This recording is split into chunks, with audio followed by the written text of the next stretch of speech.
Introduction to latent heat of fusion. देखिए students, fusion के laws हमने पढ़े। अब हम देखते हैं कि लेटेंट हीट ऑफ फ्यूजन को हम किस तरह डिफाइन करते हैं, इसको किस तरह हम एक्सप्लेन करते हैं। तो अगर आप इनके जो वर्ड्स है इन पर गौर कर ले, लेटेंट का मतलब होता है, हम इसको कहते हैं हिडन, यानी जो चीज फॉर एग्जांपल आप प्रोवाइड कर रहे हैं लेकिन वो अपेयर नहीं होता, आप उसको जो है ऑब्जर्व नहीं कर रहे हैं, उसको हम हिडन कहते हैं, लेटेंट कहते हैं। हीट हम जानते हैं, पहले हम डिफाइन कर चुके हैं कि इसको एक्चुअली हम कहते हैं transfer of energy. Transfer of energy का मतलब है कि फॉर एग्जांपल आपके पास दो ऑब्जेक्ट्स हैं, एक की थर्मल एनर्जी यानी हीट ज्यादा है, दूसरे की कम है, तो ज्यादा वाले से कम की तरफ शिफ्ट ट्रांसफर होना शुरू हो जाता है एनर्जी की, उसको हम कहते हैं हीट। और फ्यूजन को हमने एक्सप्लेन किया कि फ्यूजन एक्चुअली हमारे पास क्या है, वो दो चीजों को आपस में फ्यूज करना। यानी आपके पास फॉर एग्जांपल एक सपोज सॉलिड है, एक लिक्विड है, दोनों को आप फॉर एग्जांपल ये आप सॉलिड कंसीडर कर लें, आइस है, इसी तरह आप फॉर एग्जांपल यहाँ पर वाटर कंसीडर कर लें। अगर आप इस आइस को इसमें फ्यूज कर दे, इसमें मतलब मिक्स कर दे इसके साथ, तो हम कहते हैं कि दोनों जो है वो फ्यूज हो गए, ऑब्जेक्ट्स दोनों मुख्तलिफ स्टेट से वो फ्यूज हो गए, और इस प्रोसेस को हम कहेंगे फ्यूजन। तो अब देखते हैं कि लेटेंट हीट ऑफ फ्यूजन को हम किस तरह डिफाइन करते हैं। लेटेंट हीट ऑफ फ्यूजन को जब हम डिफाइन कर देते हैं, इसका मतलब ये है कि ये वो हीट है जो आप किसी ऑब्जेक्ट को दे रहे होते हैं, लेकिन वो टेम्परेचर को राइज नहीं करता, टेम्परेचर कांस्टेंट रखता है, सिर्फ जो है एक स्टेट दूसरे में कन्वर्ट होता है। जिस तरह के इस फिगर में आपको नजर आ रहा है कि एक हमने सपोज आइस लिया है फिगर ए में,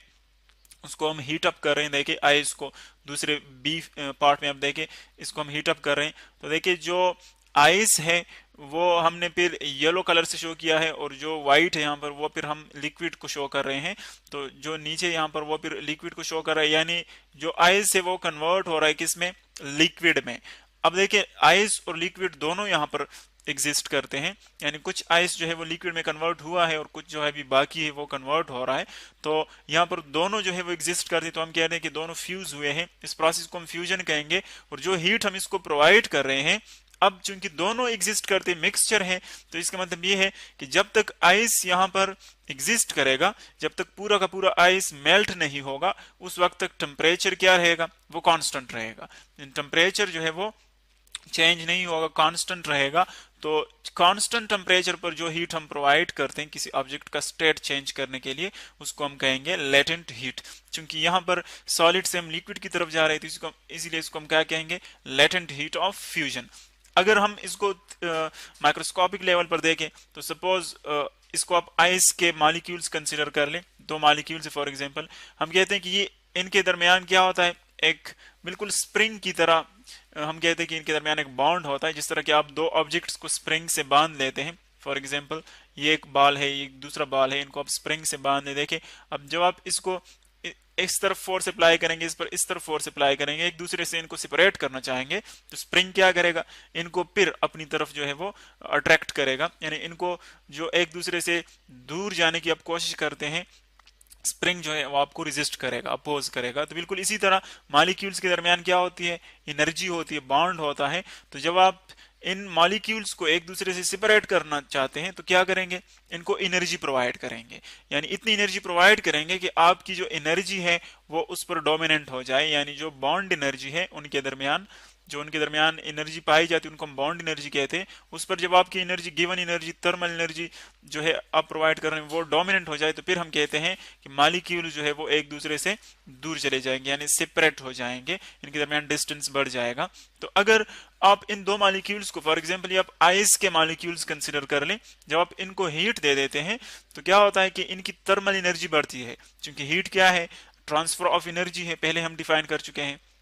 तो जब आप इसको हीट प्रोवाइड करेंगे, तो इसका मतलब ये है कि इन मॉलिक्यूल्स की एनर्जी क्या हो रही है, बढ़ रही है, उनको हम इन लाइन से शो कर रहे हैं, लाइंस, ये जो कर्व लाइन हम ड्रा करें, इसका मतलब है कि एनर्जी इनकी बढ़ गई। अब जब इनकी एनर्जी बढ़ेगी, तो देखिए जब आप कंटिन्यूसली हीट प्रोवाइड करेंगे, तो एक पॉइंट ऐसा आएगा कि एनर्जी इतनी बढ़ जाएगी कि इनकी जो बॉन्ड एनर्जी है वो कम हो जाएगी और आपकी गिवन एनर्जी ज्यादा हो जाएगी। तो फिर क्या होता है कि थर्मल एनर्जी ज्यादा होने की वजह से मॉलिक्यूल्स के दरमियान जो बॉन्ड है वो ब्रेक हो जाता है, यानी ये एक दूसरे से दूर चले जाते हैं, या हम कहेंगे कि इनके दरमियान जो इंटर मॉलिक्यूलर डिस्टेंस है वो बढ़ जाता है। तो एक्चुअली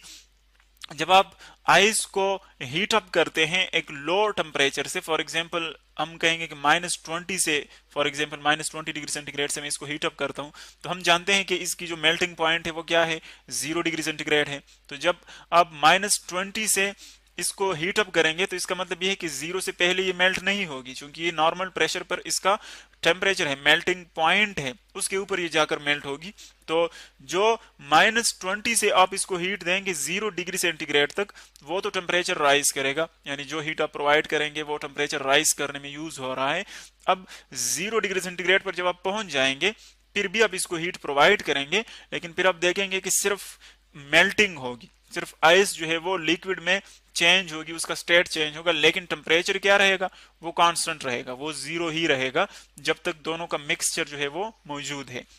यानी आइस और वाटर जो है दोनों एग्जिस्ट करते हैं। जब तक पूरा का पूरा आइस जो है वो कंप्लीटली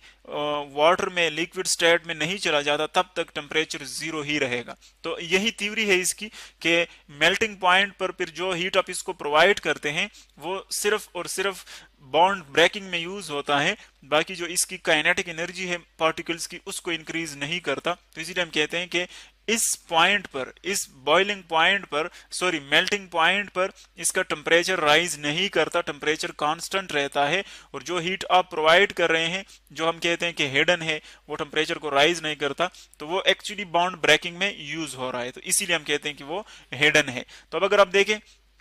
अगर आपके पास फॉर एग्जांपल एक सिस्टम में 2 मॉलिक्यूल है, उसको आप हीट दे रहे हैं, उसको आप यानी एक दूसरे से दूर ले जाना चाहते हैं, उनके दरमियान बॉन्ड ब्रेकिंग करना चाहते हैं। इसी तरह अगर दूसरा सिस्टम है उनमें 3 मॉलिक्यूल्स हैं, तो जितने मॉलिक्यूल्स ज्यादा होंगे उतनी उनमें बॉन्ड एनर्जी भी ज्यादा होगी, यानी आपको ज्यादा हीट रिक्वायर्ड होगा। तो इसका मतलब ये है कि जो लेटेंट हीट है जिससे हम बॉन्ड ब्रेक करना चाहते हैं वो एक्चुअली डिपेंड करता है नंबर ऑफ मॉलिक्यूल्स पर, और नंबर ऑफ मॉलिक्यूल्स फिर क्या चीज है, एक्चुअली हमारे पास मैस है, जितना ज्यादा नंबर ऑफ मॉलिक्यूल्स होंगे उतना ज्यादा उसका मैस होगा। तो हम कह सकते हैं कि जो हमारे पास लेटेंट हीट है, अगर उसको हम रिप्रेजेंट कर ले LV से,